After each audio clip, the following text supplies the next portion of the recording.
안녕하세요. 반갑습니다. 저는 인문학 작가 안용태라고 합니다. 우리가 오늘 배울 부분은 르네상스의 예술가 보티첼리에 대해서 간단하게 한번 이야기해 볼까 합니다. 1481년에 이 사람이 당시 교황이 식스투스 4세라는 사람이에요. 그 전 교황, 그러니까 메디치를 로렌초를 암살하려고 했었던 그 교황은 이제 죽고 없고 이제 새로운 교황이 올라왔는데, 이 새로운 교황 같은 경우에는 이제 메디치하고 이제 좀 극단적인 사이는 좀 자제하고 적당히 좀 화해를 하게 돼요. 그래서 이제 그때부터 이 메디치 가문에서 활동하고 있던 화가들이 로마로 이제 올 수 있게 된 거죠. 자, 그때 이 식스투스 4세가 시스티나 예배당에다가 그림을 하나 그려달라고 요청을 하게 돼요. 자, 시스티나 예배당 가보신 분 손. 시스티나 예배당 같은 경우에는 우리가 보통 이제 그 미켈란젤로의 그림을 되게 많이 기억하고 있죠. 이 천장에다가 이 그림을 여러 개를 그려놨어요. 내가 그냥 보여드릴까? 그러니까 거기 가면 뭐가 있냐면 이런 게 있어요. 천정에는요, 요런 게 있었고요. 자, 이게 천정화예요. 이게 이제 당시에 이거 시스티나 예배당에 그려져 있는 천정의 그림이고, 여기 중간에 보면은 여러분 잘 아시는 그 손가락 마주대고 있는 그림 보이죠? 저거 보통은 이제 우리가 저거로만 이제 기억을 하는데 원래 전체 모습은 이거예요. 그 미켈란젤로가 이거 그리다가 모가지가 부러졌겠죠. 그래서 이거 어떻게 그렸었나 모르겠다. 시스티나 예배당에는 요게 제일 유명하고, 또 하나가 유명한 게 더 있는데 요게 유명하죠. 요거는 이제 그 예배당 전면에 이제 그려져 있는 그림이죠. 요것도 되게 유명하죠. 그죠? 요렇게 두 개의 그림이 유명하죠. 그러니까 보통은 이제 여러분이 시스티나 예배당에 가게 되면은 요거를 보고, 그리고 나서 이제 그거 뭐냐? 그 천정을 보고, 그리고 그냥 집에 오는 거야. 집에 온다고. 그죠? 근데 여러분은 너무 많은 사람들이 가보신 분은 아시겠는데, 그 약간 아래쪽에 보면은 그림들이 몇 개가 더 있어요. 여기 그림이 몇 개가 더 있다고. 그러니까 하단 쪽에 보면은 그림이 몇 개가 이렇게 쪼롬이 나열돼 있어요. 내가 이거 좀 구글 지도만 내가 보여줄 수 있으면 제가 바로 그냥 보여드리는데, 이거 그것까지 내가 어떻게 하는지 방법은 모르겠어요. 어떻게 하는지 모르겠다. 줌으로 한번 보여줄 수 있는데. 자, 아무튼 간에 거기에 여러분 보티첼리의 그림이 있어요. 그 안에. 그 사람들이 그건 모르지. 근데 여러분 보티첼리 하면은 그래도 그 이름은 한 번쯤은 들어봤잖아. 그죠? 되게 유명한 사람이고. 그렇지 않나요? 근데 그 방 안에 보티첼리의 그림이 있는지는 또 잘 모르기도 하고 그래요. 근데 그 안에 그 그림이 있었어요. 자, 그러면 이 시스티나 예배당에 대한 이야기를 좀 해보자고 한다면, 이 예배당은요, 그 바초 폰텔리라는 사람한테 이제 설계가 맡겨진 거예요. 역시 피렌체 사람이에요. 그리고 이제 그 안에 이제 이런저런 작업을 해야 될 거 아니야. 그것도 피렌체 사람인 그 조반니노 데이 돌치라는 사람한테 또 맡기게 되고, 그런 다음에 안에다가 이제 그림을 그려야 될 거 아니야. 그래서 일단은 천장하고 그 앞에 있는 그림은 미켈란젤로 보고 시키는데, 그 외에도 벽화가 되게 많아요. 그래서 그 벽화 제작을 갖다가 여러 사람한테 맡기게 되죠.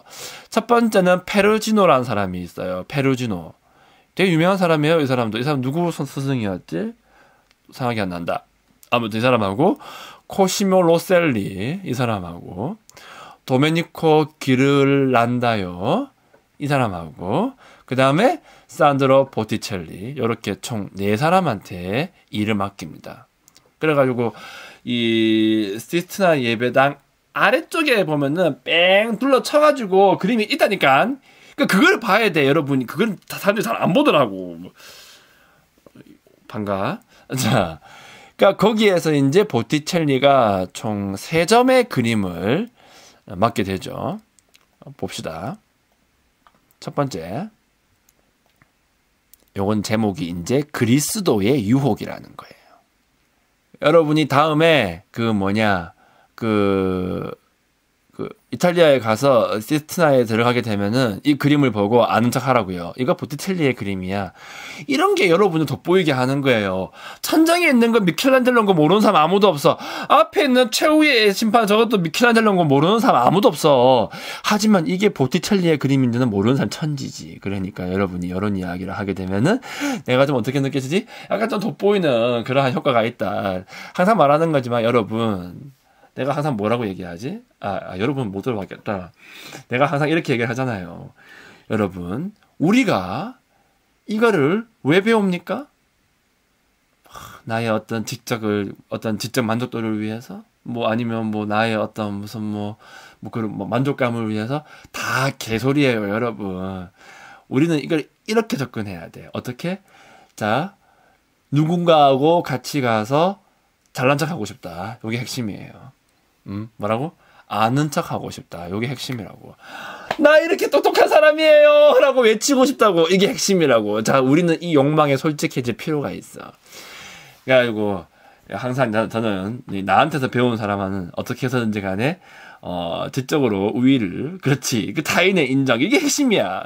내가 이렇게 똑띠다. 이렇게, 예. 요런 부분을 갖다가 제가 여러분들한테 심어주기 위해서 아주 내가 노력을 많이 하고 있어요. 그래서 어떻게 하냐. 선이해, 그 다음에 주입식 암기 교육이에요. 나는. 무조건 다 필요 없어. 무조건 외워야 돼. 자, 외우라는 거지. 자, 그럼 이 그림을 한번 볼까? 그림썰을 한번 풀어볼까? 자, 이 그림은 제목이 무엇이냐? 그리스도의 유혹이라는 그림이에요. 잘 봐봐요. 중간에 보면 건물이 하나 있죠? 그 건물 꼭대기에 이 시커먼 옷 입은 애 하나 보이지? 그죠? 그 다음에 오른쪽에 보면은 절벽이 보이죠? 여기도 시커먼 옷 입은 애 하나 보이죠? 그 다음에 왼쪽에 보면은, 왼쪽에서 산 위에 보면은 또 시커먼 옷 입은 애 하나 보여요? 왼쪽 위에 그 숲속 안에. 예. 여기 하나, 오른쪽 벼락 위에 하나, 중앙에 있는 건물 위에 하나. 여기에 세 군데 이제 시커먼 옷을 입고 있는 애가 있는데, 제가 사탄이에요. 그리고 그 옆에 있는 사람이 예수님인 거지. 그래가지고 꼬드기는 거야. 왼쪽 벼락 위에서는, 노인으로 변한 이 악마가 예수한테 돌을 빵으로 바꿔봐. 니 할 수 있다며. 해봐. 이거 얘기하고 있는 중이고요. 중간에 건물 위에는요, 사탄이 예수님한테 뛰어내려봐. 네가 신의 아들이면 뛰내려봐. 그러면 안 죽을 거 아니야. 시원하게 한번 뛰보라고 지금 그 얘기하고 있는 거고. 오른쪽 절벽 위에는 그 예수님이 이상한 걸 제안하는 악마를 갖다가 내쫓고 있는 그런 장면인 거예요. 알겠죠? 이렇게 해서 이제 그리스도의 유혹, 세 번의 유혹을 이제 보여주고 있다라고 하는 거죠. 그런 다음에 아래쪽에는요, 뭘 보여주고 있죠? 이제 일반인들이 사랑하고 있는 그냥 일상적인 모습을 갖다가 보여주고 있는 거예요. 자, 이렇게 해서 이제 이러한 그림이 하나 나오게 되고, 그 다음에 또 거기에 있는 그림 중에 또 뭐가 있냐면 이런 게 있어요. 또 볼까?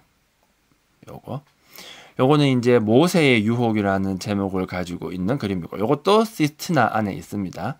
요거는 그림은 뭘 그린 걸까?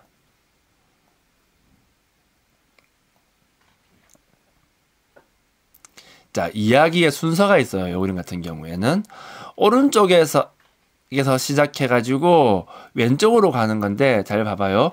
제 오른쪽에 봐봐요. 그러면은 저기도 녹색 그 옷에 위에 옷돌이, 노란색 옷돌이 입은 애 보이죠? 제가 모세인데 여러 곳에 많이 나오죠.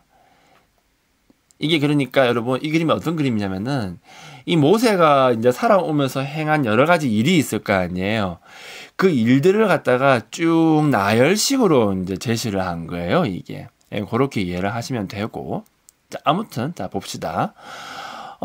그림의 제일 오른편을 보게 되면은, 칼을 든 모세가 웬 아저씨한테 목을 막 조르면서 막 죽이려고 하는 모습 보이죠? 오른쪽 약간 아랫부분에. 보이죠? 저게 뭐냐면, 이제, 당시에 이집트에 있던 모세가 그 유대인을 이제 비난한 이집트인을 갖다가 죽이려고 하는 거예요. 그 다음에 이제 옆으로 갑니다. 왼쪽으로. 그러니까 또 모세가 그 못되는 그 목동들로부터 그 이드로의 딸들을 보호해주는 장면인 거예요, 이게. 그리고 나서 이제 그 양떼한테 물 먹이는 장면이 나오게 되고, 그런 다음에 왼쪽 제일 위쪽에 보면은 그 무릎 꿇고 있고 그 이상한 그 덤불 같은데 사람이 들어가 있는 거 있잖아요. 저게 이제 딸기나무 에피소드예요. 그래가지고 이제 저때 이제 야훼가 유대 백성들을 이끌고 떠나라라고 이제 시키게 되는 거고, 그 아랫부분에 보면은 이제 사람들 이끌고 가고 있잖아요. 그러니까 저기 이제 출애굽을 하고 있는 장면을 그려놓은 거예요. 자, 그러면 이 그림은 어떻게 그려진 그림인가? 여러 가지 순간이 담겨 있죠. 그렇죠? 첫 번째 사람 죽이려고 하는 장면 하나, 양떼한테 물 주는 장면 하나, 그 다음에 그 딸기나무 에피소드 하나, 그 다음에 출애굽하는 장면 하나. 그러면 원래는요, 이걸 그리려면은 그림이 원래는 4장에 그려지는 게 맞아. 그러니까 4개의 그림을 각각 그리는 게 제일 좋거든요. 근데 이거는 이제 한 장에다가 그림을 다 집어넣은 방식이다. 요렇게 이해를 하시면 돼요. 오케이? 그 다음 이제 마지막으로 볼 건데, 요거는 이제 요런 그림도 있죠, 여러분. 자. 요게 이제 거기에 걸려 있는 이제 마지막 그림인데, 요거 같은 경우에는 이제 그 뭐냐, 레위족 사람들의 징벌이라고 하는 그림이에요. 뭐 레위족 뭐 사람들과 관련된 어떤 무슨 뭐 신화적 내용이 있겠죠. 나도 그건 잘 모르겠어요. 그래가지고 아무튼간에 요런 식으로 이렇게 총 3개의 그림이 거기에 들어가 있다. 이렇게 이해하시면 되는 거예요. 알겠죠? 예, 간단하지? 그러니까 여러분이 이제 이 3개의 그림을 기억하라는 거야. 기억을 하시고, 여러분이 언젠가 다시 시스티나 예배당에 가게 되면은, 그러니까 요 3개의 그림을 잘 기억해가지고, 다음에 여러분이 시스티나에 가게 되면은, 이제 아는 척, 잘난 척 한번 해주는 그런 센스를 좀 보여달라, 이거예요. 자, 아무튼, 이렇게 해서 이제 이 사람은 또 이런 식의 그림을 그리게 되고, 그런 과정 속에서 이 사람은 자꾸 그 플라톤 철학에다가 관심을 많이 가지게 돼요. 그러니까 끌리는 거죠. 자, 그러다가 이 사람이 이제 이 플라톤의 철학을 좀 더 적극적으로 그림에다가 담아내기 시작을 합니다. 어떤 식으로 담아낼까요, 그걸? 그러면 이 보티첼리가 당시에 이 신플라톤주의의 철학에 어떻게 영향을 받았는가, 이걸 잘 이해해볼 필요가 있어요. 그 안에서 이제 이 사람의 가장 유명한 그림들이 나오거든요. 그럼 간단하게 생각하면 돼요. 그냥 플라톤 철학이야, 그냥. 플라톤이라고 하는 철학자는 기본적으로 뭘 주장했죠? 이 이데아라고 하는 걸 주장을 했죠. 그럼 이데아는 뭡니까, 여러분?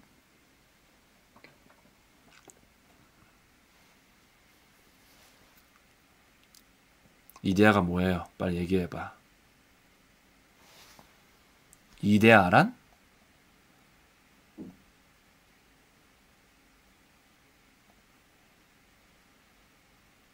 왜 아무도 잘 못하지? 자, 이데아는 그냥 간단하게 생각하시면 돼요. 그냥 뭐냐면은 이 세상의 어떤 본질 같은 걸 얘기하는 거예요.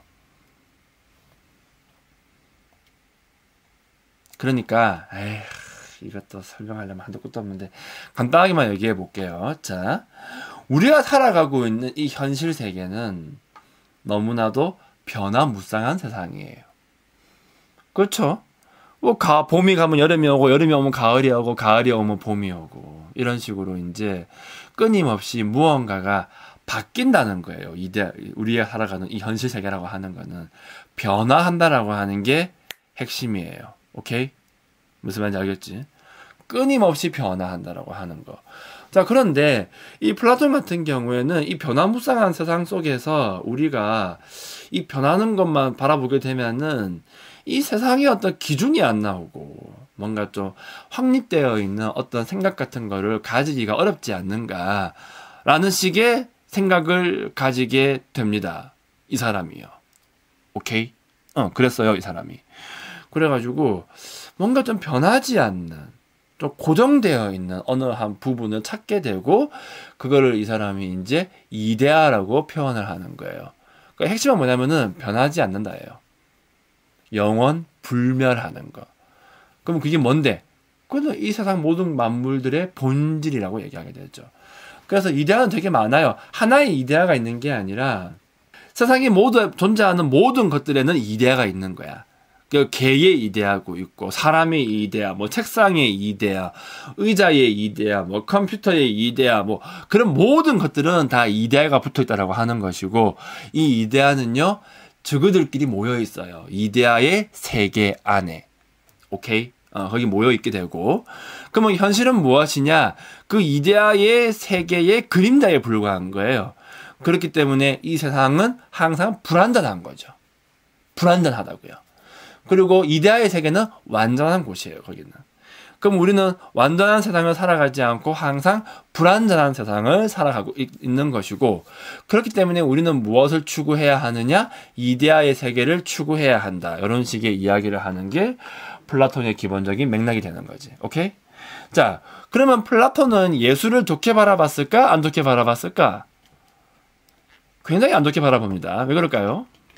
자, 왜 안 좋게 바라보냐면은, 이 예술이라고 하는 건요, 기본적으로 재현의 형태를 띠고 있어요. 재현. 무슨 의미일까요, 이게? 그러니까 우리가 살아가고 있는, 내 눈이 보고 있는 이 현실 세계를 갖다가 그냥 본다는 거예요. 그걸 보고 이제 재현이라고 하게 되죠. 그러니까 예술의 근간은 기본적으로 재현이다. 이렇게 이해를 하시면 돼요. 그렇죠? 자, 그런데 그러면 그 재현이라고 하는 거는 이데아를 재현한 거야? 아니면 현실을 재현한 거야? 이 현실을 재현한 거거든요. 그러니까 이 사람은 예술을 좋게 볼 수가 없는 거예요. 이데아의 그림자에 불과한 게 현실이고, 이 현실을 다시 재현한 게 예술이라고 한다면 이거는 아무런 가치가 없는 거죠. 그렇게 생각했던 거예요. 그래서 플라톤은 이 예술을 굉장히 안 좋게 바라봅니다. 그런데 우리 이 보티첼리가 빠졌던 철학은 신플라톤주의예요. 신플라톤주의는 생각을 좀 바꾸게 되죠. 어떻게 해요? 이 사람은 예술을 현실의 비속한 모방 이렇게 바라본 게 아니라 이데아의 실현으로 봤어요. 이게 뭐 관점의 차이인 거예요. 그래서 이 우리가 행하는 이 그림이나 이런 것들은 이데아에 있는 미가 반영되어 있는 이데아의 실현 그 자체이다라고 생각을 하게 되고, 그런데 이걸 단순하게 그림을 그리게 되면은 이 그림 속에 이데아의 아름다움이 담기지가 않는 거야. 그러면 어떻게 해야 이데아의 미를 갖다가 담아낼 수 있을까? 상징과 알레고리를 이용하는 거예요. 알레고리, 상징 이런 거. 네. 그러니까 이런 거를 이용하게 되면은 그림을 통해서 이데아의 아름다움을 표현할 수 있다라고 생각을 했던 거예요. 이 신플라톤주의는. 그런데 보티첼리가 이 생각에 자꾸 빠지는 거예요. 맞는 것 같아. 맞아. 진정한 아름다움은 이데아의 아름다움을 표현해야지. 그런데 이데아의 아름다움은 현실에 있는 것을 고스란히 본따 가지고는 그걸 담아낼 수가 없지. 그럼 어떻게 해야 이데아의 아름다움을 담아낼 수 있을까? 간단하죠. 어떻게 하면 돼요? 상징을 갖다가 적극적으로 활용을 하는 거예요. 자, 그렇게 해서 나오는 이제 걸작이 나오는 거죠. 자, 봅시다. 그 걸작이 뭔지. 근데 여러분이 아는 그림 나와요. 자, 이 그림은 보티첼리의 봄. 자, 여러분, 이 그림을 봤을 때 느끼는 어떤 뉘앙스를 한번 얘기해봐요. 어떤 느낌이 좀 들어요? 이 그림을 봤을 때.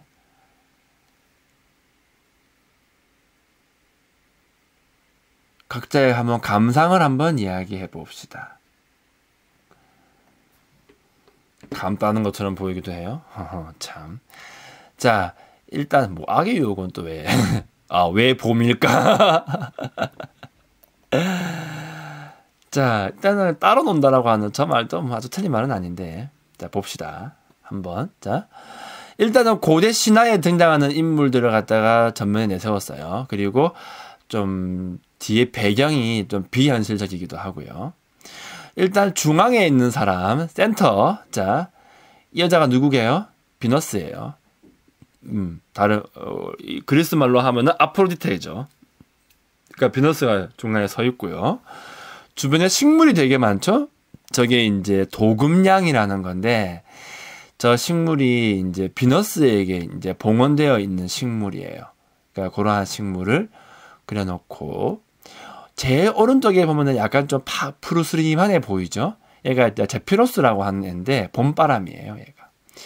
그러니까 볼따구가 돼 있죠. 이제 뺨을 부풀려 가지고 그 옆에 있는 여자를 약간 좀 덮치려고 하는 듯한 느낌으로 지금 달려들고 있고, 그 제피로스 앞에 있는 여자는 약간 겁에 질려 가지고 도망치려는 듯한 그런 뉘앙스를 살짝 주고요. 그 옆에 있는 여자, 비너스의 오른쪽에 있는 여자, 옷이 되게 좀 화려하죠. 이 여자 같은 경우에는 이게 여자가 왜 나오냐? 이 여자가 입고 있는 이 옷 같은 것들이 이 누구냐? 이 제피로스한테 쫓겨가는 이 여자의 입에 보면은 이상한 그 이파리 같은 게 나오잖아요. 요 이파리가 그대로 이어가가지고 그 옆에 있는 여자 옷을 갖다가 약간 좀 장식하고 있는 그런 식의 구조이고요, 이게. 자, 그렇고요. 그런 다음에 그 옆에 있는 이 여자가 누구냐면은 이게 플로라라고 하는 애인데 얘 같은 경우에는 손에 장미꽃을 쥐고 있어요. 잘 보면 보이죠? 그러니까 이거를 갖다가 한 줌씩 땅 위에다가 뿌리고 있는 상황이고요. 다음에 이제 비너스 위에 보면은 큐피트가 있죠. 그러니까 큐피트가 비너스 왼편에 있는 세 명의 여자가 보이죠. 저게 산미신인데 쟤한테 이제 화살 쏘기 직전이고 그 옆에 보면은 남자가 한 명 있죠. 제일 왼편에 제가 이제 신의 정령이라고 해서 메르쿠리우스라고 하는데 얘가 지팡이를 들고 있어요. 그 지팡이 제일 위쪽에 보면은 약간 좀 어그스한 게 보이는데 저기 구름이에요. 그러니까 구름을 이제 흩뜨리고 있는 그러한 그림이 되는 거죠. 뭘까요? 그럼 이거? 이 그림은요, 여러분 철저하게 상징으로 접근을 해야 돼요. 그래서 이 사람이 어떤 상징을 가지고 있고 이 사람이 어떤 의미를 가지고 있고 그러니까 이런 것들을 갖다가 조합을 하는 거예요. 그래서 이 그림에는요, 여러분 어떤 고정되어 있는 해석론이라고 하는 게 없어요. 그러니까 이 각각의 등장 인물들이 나름대로 상징하고 있는 부분들이 있는데 이 상징들을 갖다가 어떤 식으로 조합을 하느냐에 따라서 다양한 해석이 가능하거든요. 알겠죠? 그리고 이러한 다양한 해석이 결국 무엇을 보여주냐면은 이데아적인 요소를 보여준다. 그런 의미인 거예요, 이게. 그래가지고 이 사람이 이제 말년에는 이런 거를 그리기 시작하죠. 근데 이 그림은 누가 그렸는지, 그러니까 주문은 누가 했는지, 언제 그렸는지가 알려져 있지 않아요. 그리고 하나 더 보자면은 이제 더 유명한 거죠. 요런 게 나와요. 이제 마지막으로 볼 건데. 자, 요거는 이제 비너스의 탄생. 보티첼리 그림의 어떤 가장 절정을 보여주는 그림인 거죠. 요거는 이제 다 알잖아, 그죠? 역시 이것도 주문자가 누군지 모르고 언제 그려졌는지는 잘 몰라요. 자, 비너스가 중심에 있고 홀딱 벗고 있네, 그죠? 손으로 좀 가리고 있고 조기 위에 서 있죠. 여기서 태어났고 또 왼편에 보면은 아까 전에 나왔던 제피로스가 또 있죠. 그래가 바람을 후 불고 있고 오른쪽에는 또 아까 했었던 그 님프가 뛰어와가지고 이제 옷을 입히려고 하고 있죠. 이 오른쪽에 있는 여자 같은 경우는 호라이라고 해요. 그러니까 이제 계절의 여신이 되는 거죠. 이 그림 이런 식의 그림도 그렸어요, 이 사람이. 어떻게 이해를 해야 될까요? 이것도 그냥 알레고리로 이해를 해야 되는 거예요. 그러니까 각자가 가지고 있는 상징이 있고 이 상징을 갖다가 어떤 식으로 조합을 해서 각자가 이제 어떠한 해석론을 내놓을 수 있는가 그런 식의 관점으로 이해를 하시면 되는 거예요. 그러니까 이 사람이 초창기 르네상스 때 이제 이런 그림을 그리다가 그 다음에 다빈치가 짜잔 등장해가지고 이제 원근법 같은 거 그리고 그렇게 해서 이제 발전을 하게 되는 거랍니다. 알겠죠? 그래서 이 보티첼리의 그림은 철저하게 이 상징, 알레고리 이렇게 해서 이데아의 미를 표현한다. 이렇게 이해를 하시면 돼요. 전부 다는 아니고 봄하고 비너스의 탄생만요. 그리고 또 그 당시에 그렸던 또 후기의 그림들이 있을 거 아닙니까? 거기에도 그러한 것들이 들어가죠. 등장 인물들이 가지고 있는 상징과 알레고리를 가지고 해석을 해야 돼, 해석을. 그렇게 했을 때 이 그림의 의미가 나온다고 하는 거예요. 그래서 이 해석이 고정돼 있지 않아요. 그래서 이 사람은 이렇게 해석하고 저 사람은 저렇게 해석하고 그런 면이 좀 많기 때문에 또 여러분한테 특별한 해석을 뭐 제시하고 싶지는 않고 보는 방식만 이해하면 되는 거예요. 근데 어차피 뷰넌스가 나왔으면 뭐 크게 다를 건 없겠죠. 오케이? 알겠죠? 자, 보티첼리의 그림은 이러한 방식으로 보는 것이다. 그러니까 이거 이데아의 미를 갖다가 상징화시키고 알레고리화 해가지고 그림으로 표현해서 신플라톤주의의 기본적인 생각을 표현하고자 한다. 오케이? 요게 핵심이 되는 거예요. 알겠죠? 요게 이제 보티첼리 그림이 가지고 있는 기본적인 맥락이다. 이렇게 이해하시면 될 거예요. 좋아. 그러면 이제 보티첼리의 이야기는 여기서 마무리해 보도록 합시다. 어우야, 또 너무 많이 했다. 1시간 20분이나 해버렸네.